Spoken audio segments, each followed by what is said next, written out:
سے فجر کی نماز پڑھی، وہ کسی اور خاندان کا نہیں ہے، وہ خاندان بنو ہاشم کا چشمہ چراغ ہے، وہ میرے رسول کا بیٹا ہے۔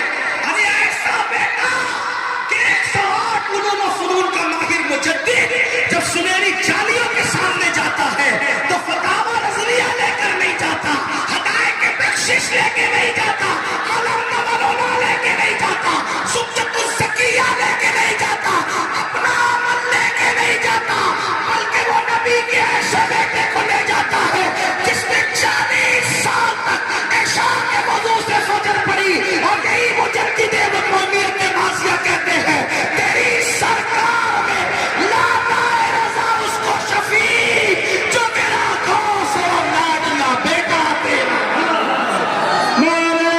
اللہ کے رسول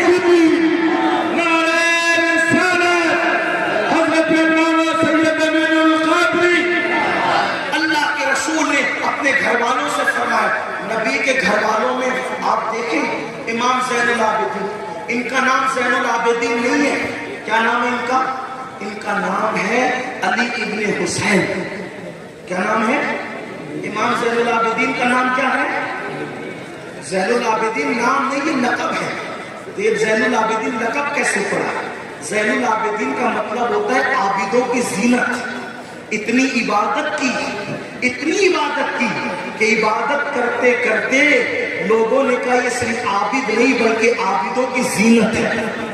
اتنی روزانہ 300 رکعت نمازیں پڑھتے تھے امام زین العابدین، کبھی کبھی 700 رکعت نماز پڑھتے تھے امام زین العابدین۔ آپ سے پوچھنا چاہتا ہوں، گھر والے اتنی محنت کر رہے نفل میں، گھر والوں کو کیا سوچیں گے؟ یہ تو مسئلہ ہے۔ مسجد میں نہیں بھی آئیں گے ہفتہ بھر تو کون بخشوائے گا تمہیں دوست پاک؟ پوری زندگی ناپاک گھومتے رہیں گے، ہفتے بھر جنابت کا غسل نہیں کریں گے، کون جنت میں لے جائے گا؟ ہاتھ پکڑ کے پیر صاحب، یقیناً میرے دوست کو اتنی طاقت اللہ نے دی کہ جس کو چاہے جنت میں لے جائے۔ انکار میں نہیں کر رہا، پشتینی سنی الحمدللہ، اور مسلک اعلیٰ حضرت میرا مسلک کا فکر رضا کے پابند ہے۔ ہم اس عقیدے کے ہیں کہ کیا ہی ذوق افزا شفاعت ہے تمہاری واہ واہ، غرض لیتی ہے گناہ پر ریزداری واہ، لیکن ساتھ میں یہ بھی ہم پڑھتے ہیں صدقہ پیارے کی حیا کا نہ لے مجھ سے حساب، بخش بے پوچھے نہ جائے کو نہ جانا کیا، کریم اپنے کرم کا صدقہ لعین بے قدر کو نہ شرما، تو اور رضا سے حساب لینا، رضا بھی کوئی حساب ہے۔ آپ غور تو فرمائیں، غوث و خواجہ بخشوا سکتی، انکار نہیں کر رہا ہوں، لیکن جو غوث پاک یہ فرما دے کہ بے نمازی مر جائے تو اس کو مسلمانوں کے قبرستان میں دفن بھی مت کر، تو جو غوث پاک بے نمازی کو مسلمانوں کے قبرستان میں قبول نہیں کرتے، وہ غوث پاک بے نمازیوں کو اپنے سلسلے میں کیسے قبول کریں گے؟ یہ بھی تو سوچو میرے بھائی۔ یہ جو اپنی طبیعت چلا رہا، خدا کے لیے رحم کرو اپنے آپ پر، اپنے آپ کو دھوکہ مت دو، اپنے آپ کو فریب مت دو۔ تو عرض یہ کر رہا تھا کہ اگر اللہ خوب عمل کی توفیق دے تو بھی گھمنڈ عمل والوں کے لیے ہے، ڈرو، عمل والوں کے لیے ڈرو، اس لیے کہ اللہ کسی بھی چیز کے بغیر کر سکتا ہے، اس کی خفیہ تدبیر کسی کے لیے بھی ہے۔ اللہ اکبر۔ تو حضرت مالک الدینار کہتے ہیں ابن ہارون کے بارے میں جب میں نے سنا تو لوگ تو اس کو کہتے ہیں یہ ولی ہے، یہ ایسا اتنا نیک ہے، 40 سال سے ہر سال پیدل حج کو جاتا ہے ابن ہارون۔ تو میں نے کہا میں اس سے ملاقات تو کروں، تو حضرت مالک الدینار کہتے ہیں کہ میں ابن ہارون کی طرف چلا، اور جب میں نے اس سے ملاقات کرنا چاہی تو میں نے کیا دیکھا کہ ایک ہاتھ کٹا ہوا ہے اس کا، اور وہ کھلے آسمان کے نیچے آسمان کی طرف دیکھ کر رو رہا ہے، اس کی داڑھی آنسوؤں سے تر ہے، آنسوؤں سے بھری ہوئی اس کی داڑھی ہے۔ اور جب میں اس کے قریب گیا تو جلدی سے اس نے میرے قدموں کی آہٹ سنی تو جلدی سے چہرے سے آنسو پوچھ لیے اور آنسو صاف کر کے کہا، اے اللہ کے ولی، اے اللہ کے نیک بندے، تم کوئی خواب دیکھ کر آئے میرے پاس؟ تم نے کوئی خواب دیکھ رہے میرے حوالے سے؟ حضرت مالک الدینار کہتے ہیں کہ میں نے اس سے سنا کہ وہ میرے خواب کو جانتا ہے، تو میں نے سوچا اللہ کے بندے تو بڑا پہنچا ہوا بندہ ہے، تو میرا خواب جانتا ہے۔ تو کہا تم نے خواب میں یہی کہا نا کہ جا کے ابن ہارون کو بتا دو کہ ہم نے اس کا حج رد کر دیا ہے، اس کے حج کو ہم نے مردود کر دیا ہے۔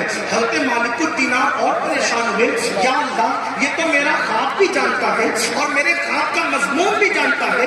حضرت مالک الدینار کہتے ہیں میں نے کہا ارے تم تو میرا خواب بھی جانتے ہو اور میرے خواب کا مضمون بھی جانتے ہو، کتنے پہنچے ہوئے ہو؟ اس نے کہا میں پہنچا ہوا نہیں ہوں، یہ دراصل کوئی کشف کا معاملہ نہیں، یہ کوئی کرامت کا معاملہ نہیں، دراصل یہ میرے بارہا کا تجربہ ہے، 40 سال کا تجربہ ہے۔ میں ہر سال پیدل حج کے لیے آتا ہوں اور ہر سال کسی نہ کسی ولی کو یہ خواب دکھایا جاتا ہے کہ جاؤ اور جا کر ابن ہارون سے کہہ دو کہ ہم نے اس کا حج رد کر دیا۔ حضرت مالک بن دینار کہتے ہیں ابن ہارون میرا اللہ کسی پہ ظلم تو نہیں کرتا، میرا اللہ کسی پہ زیادتی تو نہیں کرتا، اگر تیرا حج ہر سال برابر رد ہو رہا ہے تو اس میں کوئی نہ کوئی تو بات ہوگی، بلا وجہ تو اللہ کسی کا عمل رد نہیں کرتا، اس کی شان ہے، وہ بڑا فضل والا ہے۔ ابن ہارون نے کہا مالک اگر تم اللہ کے اتنے برگزیدہ بندے نہ ہوتے تو میں یہ بات کسی کو نہیں بتاتا اور نہ میں نے آج تک کسی کو بتائی ہے، لیکن آج میں یہ راز تم کو بتا رہا ہوں، میرا حج رد ہو رہا ہے، میری عبادتیں رد ہو رہی ہے، میری نمازیں رد ہو رہی ہے، میری کوئی عبادت قبول نہیں ہے مالک، حتیٰ کہ میرے دل کو چین نہیں، میرے دل کو سکون نہیں، میرے دل کو اطمینان اور قرار نہیں۔ مالک الدینار نے پوچھا وجہ تو وہ ابن ہارون کہتا ہے اے مالک ابن دینار اللہ نے مجھے دولت سے بہت نوازا تھا، اللہ نے مجھے مال سے بہت نوازا تھا، بہت دولت دی تھی اللہ نے، بہت مال دیا تھا اللہ نے، لیکن دولت اور مال ملنے کے بعد چند غلط دوستوں کی صحبت مل گئی اور میں چند غلط دوستوں کے ساتھ ہو گیا۔ اللہ اکبر، یہ بات میں اپنے جوانوں سے بھی کہتا ہوں، یاد رکھنا صحبت انسان کو بناتی بھی ہے، صحبت انسان کو بگاڑتی بھی ہے۔ اے میری قوم کے جوانوں، دوست اور دشمن میں فرق کرو۔ وہ نوجوان جو تمہیں نشے کی طرف لے جائیں، وہ نوجوان جو تمہیں جوے کی طرف لے جائیں، وہ نوجوان جو تمہیں گانے اور قصدی اور فلموں کی طرف لے جائیں، وہ نوجوان جو تمہیں گناہوں کے اڈوں کی طرف لے جائیں، وہ جوان تمہارے دوست نہیں ہیں، وہ تمہارے پکے دشمن ہے۔ دشمن، سچے دوست کی پہچان یہ بتائی گئی، سچا دوست وہ ہے جب تو اللہ کو بھول جائے تو وہ اللہ کی تجھے یاد دلا دے۔